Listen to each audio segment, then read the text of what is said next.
अब यही सवाल रामायण में श्री राम को लेकर उठता है, क्या राम ने भी मांस खाया? सच बात यह है दोस्तों कि वेदों और वाल्मीकि रामायण में भी मीट खाने के उदाहरण मिलते हैं। तो क्या इसका मतलब ये है कि श्री राम भी मांस खाते थे? कि प्रभु श्री राम, जिन्हें हम मर्यादा पुरुषोत्तम कहते हैं, वो हिंसक थे, वो तो मांस खाते थे। कि हमारे यहाँ भी भाई बीफ तो खाया ही जाता था। प्रभु श्री राम सब के सब बीफ खाते थे। कि श्री राम जी मांस खाते थे, इसलिए हिंदू भी गाय का मांस खा सकते हैं, बीफ खा सकते हैं।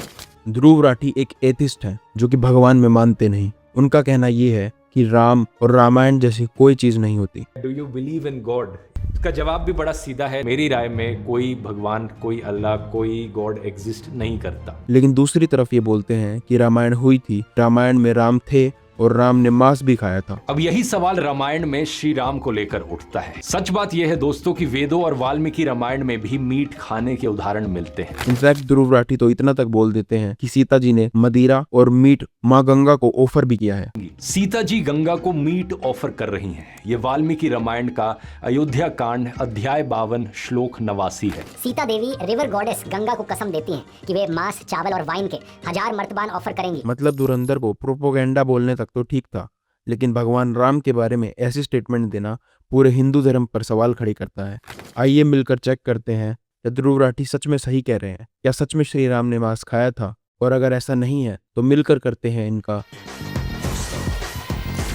Ladies and gentlemen, you are still not ready for this.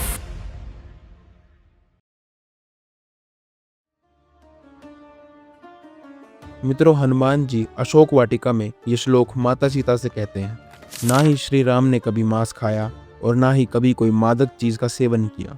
मित्रों, मादक चीज का मतलब है नशीले पदार्थ। ना ही श्री राम ने कभी नशीले पदार्थ का सेवन किया और ना ही कभी कोई मांस खाया है।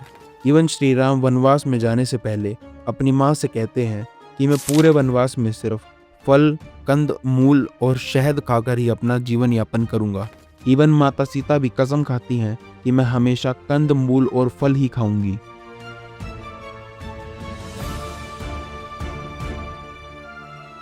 अब आते हैं ध्रुव राठी पर। ध्रुव राठी जो मांस का जिक्र कर रहे हैं उसके दो मतलब होते हैं। पहला मांस यानी मीट, दूसरा मांस यानी फल का गूदा यानी कि फ्रूट पल्प।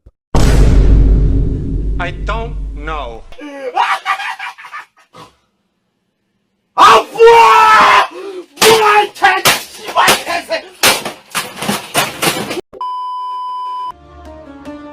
अब जो लोग ध्रुव राठी की वीडियो देखते हैं वो जानते हैं कि ध्रुव राठी कितना एंटी नेशनलिस्ट इंसान है।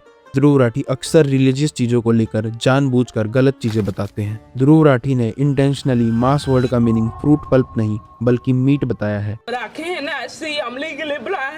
अब ध्रुव राठी की एक और बात सुन लेते हैं। सीता जी गंगा को मीट ऑफर कर रही हैं। ये वाल्मीकि रामायण का अयोध्या कांड अध्याय 52 श्लोक 89 है। सीता देवी रिवर गॉडेस गंगा को कसम देती हैं कि वे मांस, चावल और वाइन के 1000 मर्तबान ऑफर करेंगी। इधर सुर घटा का मतलब मदिरा यानी दारू नहीं, इधर सुर घटा का मतलब जो देवताओं के लिए भी असंभव हो ऐसे पदार्थों से माँ सीता गंगा जी की पूजा करना चाहती है। ध्रुव राठी ने जानबूझकर हिंदू धर्म और हिंदू गॉड्स का मजाक बनाया है। जैसे कि इधर ध्रुव राठी ने कहा कृष्णा जी ने हिरण को मार कर खाया। रामायण और महाभारत में ऐसे उदाहरण मिलते हैं जहां राम और कृष्ण को मांस का सेवन करते हुए दिखाया गया है। लेकिन इधर हथवा का मतलब जान से मारना नहीं बल्कि हल्के हाथ से पीटना है, जो कि एक माँ भी अपने बच्चे के साथ अक्सर करती है। इंग्लिश में ऐसी मिस्टेक्स को लेक्सस एरर बोलते हैं, जहां एक वर्ड के मीनिंग को ले लिया जाता है बिना उसके पीछे के कॉन्टेक्स्ट को समझे। फॉर एग्जाम्पल, ताली मारना और किसी को जान से मार देना, ये दोनों अलग अलग मतलब हैं। इसलिए कहा जाता है कि रिलीजियस चीजों को सच्चे गुरुओं की डायरेक्शन में ही समझा जाए, न कि व्हाट्सएप यूनिवर्सिटी वाले लोगों की गाइडेंस में। वाल्मीकि रामायण के अंदर साफ साफ लिखा है, लक्ष्मण जी श्री राम को सुनहरे हिरण को पकड़ते वक्त बताते हैं ये हिरण के रूप में कोई राक्षस भी हो सकता है। तो श्री राम जी लक्ष्मण जी से कहते हैं कि अगर वो हिरण है तो उसे पकड़ कर लाएंगे और वो सीता के बगीचे में खेलेगा, और अगर वो कोई राक्षस है तो उसे जल्द से जल्द मारना होगा।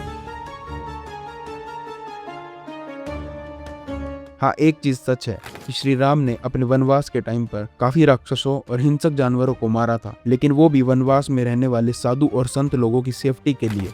श्री राम ने हिंसक जानवरों को मारकर और साधु संतों को बचाकर अपना क्षत्रिय धर्म निभाया है। तो जितने भी लोगों को ध्रुव राठी ने मिसगाइड किया है, मैं उनको बताना चाहता हूँ कि श्री राम ने कभी मांस नहीं खाया। श्री राम ने वनवास के टाइम पर सिर्फ फल फ्रूट खाकर ही अपना जीवन यापन किया था। अब आते हैं व्हाट्सएप यूनिवर्सिटी के प्रिंसिपल पर। एक साइड ये बोलते हैं कि भगवान जैसी कोई चीज नहीं होती। जब मुझे रामायण महाभारत की कहानी सुनाई गई थी बचपन में, काफी कैसे पॉसिबल हो सकता है कि ये बंदरों की सेना थी और ऐसा था और ये विमान उड़ते थे उस टाइम पे। मैंने काफी लोगों से पूछने की कोशिश करी थी बचपन में भी और वो कोई सीधा जवाब नहीं और देता। दूसरी साइड बोलते हैं कि राम जी थे और उन्होंने मांस भी खाया था। क्या राम ने भी मांस खाया? सच बात यह है दोस्तों कि वेदों और वाल्मीकि रामायण में भी मीट खाने के उदाहरण मिलते हैं। अगर आप सारे वेदों को ठीक से पढ़ेंगे तो आपको पता चलेगा कि कहीं पर भी ऐसा नहीं लिखा कि मांस खाने के बाद एक इंसान हिंदू नहीं रहता। ध्रुव राठी एक मॉडर्न एथिस्ट हैं, जो कि एथिस्ट होना उनकी पर्सनल चॉइस है, लेकिन उस पर्सनल चॉइस को वो ऐसे दूसरों को बताते हैं जिससे वही चीज सच लगे। ये अपनी वीडियो के नीचे इनकम्प्लीट सोर्स भी प्रोवाइड करते हैं, जहां आधे से ज्यादा लिंक तो काम ही नहीं करते।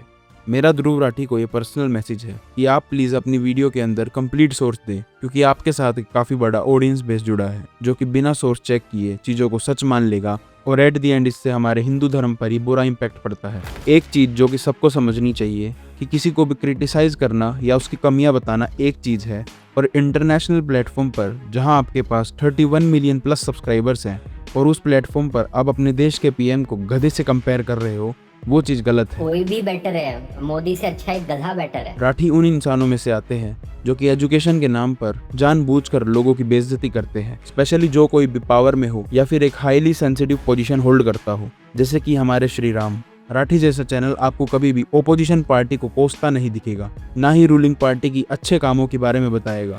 बीजेपी के इनकम्प्लीट प्रोमिसेस पर हमने भी एक वीडियो बनाया है, लेकिन इस तरीके से नहीं जैसे ध्रुव राठी अपनी वीडियोस में करते हैं। बहुत लोग हाइप अप करते हैं एलोन को, लेकिन मुझे तो बंदा ठीक नहीं लगता। दुनिया का सबसे अमीर इंसान इनको सही नहीं लगता।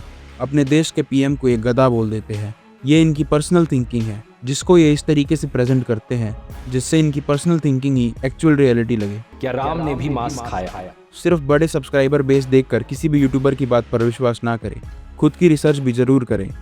आपकी इस बारे में क्या सोच है ये कमेंट सेक्शन में ज़रूर बताइएगा। आज की इस वीडियो में इतना ही, फिर मिलेंगे किसी और वीडियो में एक नई सोच के साथ।